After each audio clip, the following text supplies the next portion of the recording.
Today's topic is the bravest woman in history, the great companion Khawla Bint Al-Azwar, heroic biography. Khawla Bint Al-Azwar al-Asadi, a poet who was one of the bravest women of her time, and resembled Khalid ibn al-Walid in her campaigns. She is Dirar's sister. She died at the end of Uthman region at 35 AH.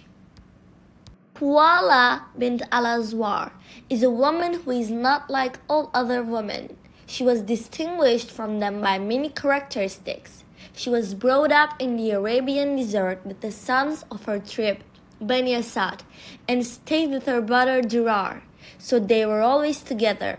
She and her brother Dirar were with the pioneering battalions advancing jihad for the sake of God and upholding the word of truth and religion. So, she participated with all strength and rare courage between men and women and throughout the ages in hit and run, carrying spears and throwing arrows, and she was stuck with the arrows, especially when her brother Dirar fell into captivity after he wore out a unparalleled scourge. Khawla Bint Al-Azwar passed away in an ancient time for us. She deserves from a steady look, a revealed look, a look of veneration and glorification. She is a role model for Arab and Muslim girls in our time and throughout the ages.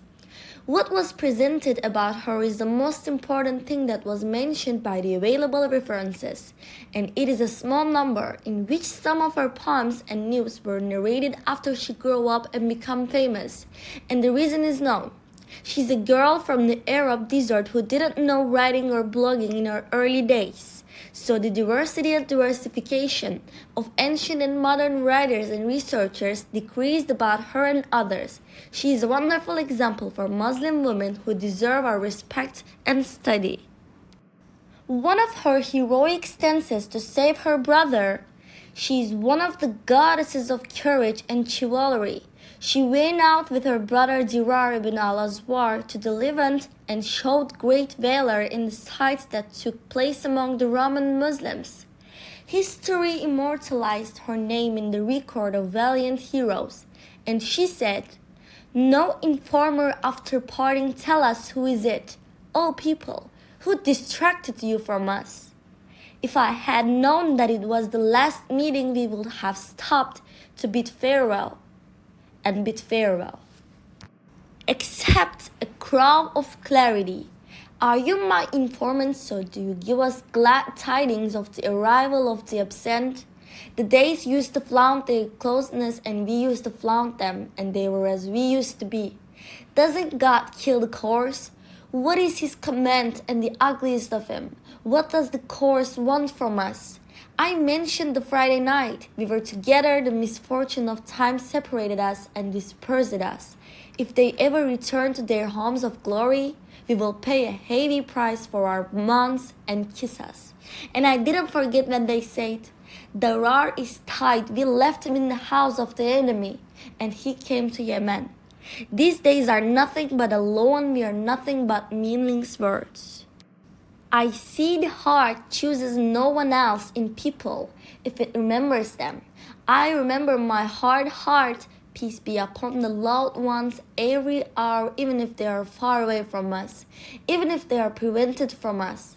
She also said, "Keep my brother away from the pleasure of closing my eyes. So how does he sleep with sore eyelids? I will cry as long as I live for a brother dearer to me than my right eye. If I had caught up with him, he would have been killed. It would have been easy for me if he wasn't. And I used to see a path and hang from it with a strong rope. And I'm the coven of those of us who die, so the death of the submissive will not die. And if it is said that harm has passed, weeping in a harmonious tone." And they said, "Why did you cry?" I said, "Wait, among its sights is that Khalid bin al-Walid looked at a tall horseman, and he didn't show anything from him except staring and horsemanship, waving from his left sides, and he wore black clothes, and he pretended to wear them from above his nation, and he girded his waist with a green turban and pulled it over his chest, and he was already in front of people as if it were fire. Khalid said, "I wish my hair was from this knight. By God, he is a brave knight." Then he followed him and the people, and this knight was the forerunner to the politists. So he carried on the soldiers of the Romans as if he were the burning fire. So he shook their battle lines and destroyed their convoys. Then he disappeared in the midst of them. So it was only the tour of the wanderer until he came out, and his teeth were stained with blood from the Romans, not caring about them, not afraid, and sympathetic to the rum-crudless. So the Muslims worried about him, and Rafi bin Umairah said, "This knight is none other than Khalid bin al-Walid."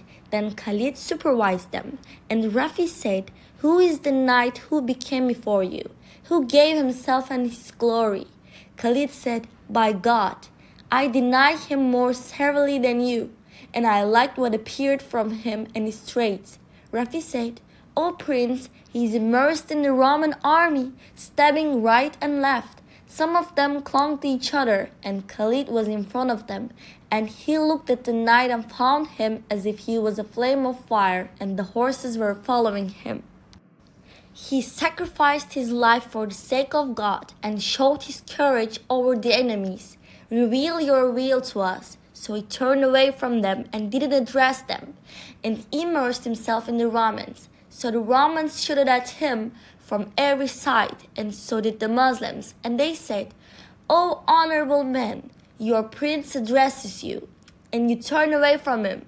Reveal your name, and it is sufficient for you to increase your glorification." He didn't respond to them. So when he was away from Khalid, he walked to him himself and said to him, "Woe to you! You have filled people's hearts and mind with your actions. Who are you?" When Khalid insisted, the knight spoke to him from under his thumb with the tongue of femininity and said, "O Prince, I didn't turn away from you except out of shyness from you, because you're a great prince and I am one of those with veils and veiled girls." So he said to her, "Who are you?" She said, "Khawla Bint Al-Azwar, and I was with the daughters of the Arabs, and the courier kept saying me that Dirar was a prisoner. So I wrote and did what I did." Amr bin al-Tufail said, "I was on the right of Khalid bin al-Walid when they were carried, and Khawla was carried in front of them.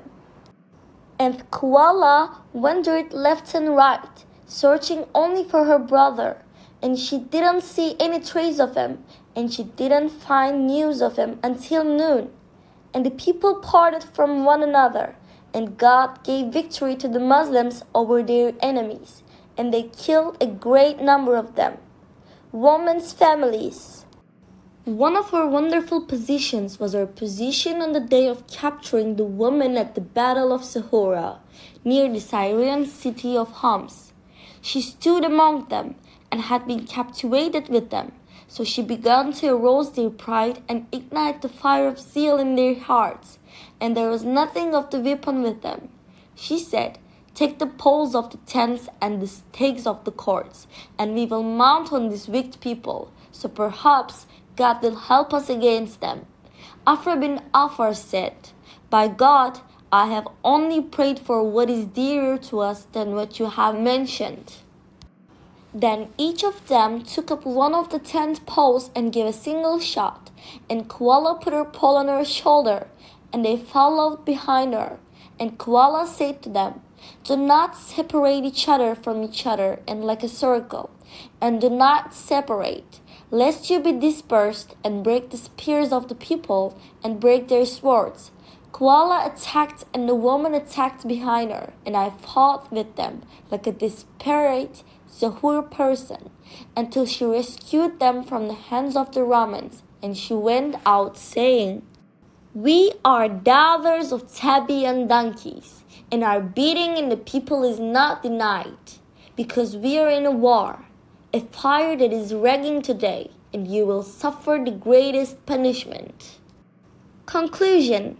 In this heroic biography, famous examples mentioned in books about Khawla Bint Al-Azwar were presented, and how she participated in the great Islamic battles in the conquests of the Levant. The truth is that there is little information available about her, and perhaps the reason is clear. As she lived like other girls of the Arab desert, a modest and simple life that was not possible. It has the means of blogging and recording in a consistent and integrated manner, as may be available to other celebrities. We conclude from this short research that Khawla Bint Al-Azwar is a wonderful human model to be emulated in self-defense, the homeland and the faith, which imposed itself strongly and firmly on everyone who attended her fights and tours in the files of equestrian.